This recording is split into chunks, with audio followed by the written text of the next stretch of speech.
In the light off history ইতিহাসের আলো YouTube চ্যানেলে শুরু করছি সুফি সিলসিলা। দ্বাদশ শতক থেকে সুফিরা সিলসিলার মাধ্যমে নিজেদেরকে সংগঠিত করতে শুরু করেন।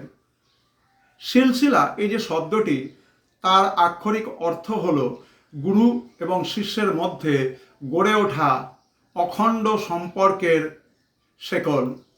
এই অখণ্ড এবং ধারাবাহিক সম্পর্কের মাধ্যমে পয়গম্বর এবং শিষ্যের মধ্যে আধ্যাত্মিক ভাবের আদান প্রদান সম্ভব হয়। সিলসিলাকে ভিত্তি করে সুফিরা নানা সম্প্রদায়ে বিভক্ত হয়েছে ভারতবর্ষে।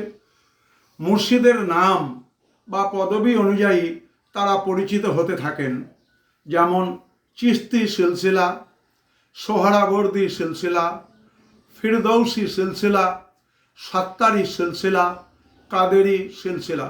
অত্যন্ত গুরুত্বপূর্ণ সুফি সিলসিলা নিয়ে তোমাদের in the light off history ইতিহাসের আলো ইউটিউব চ্যানেলে ধারণা দেওয়া হলো।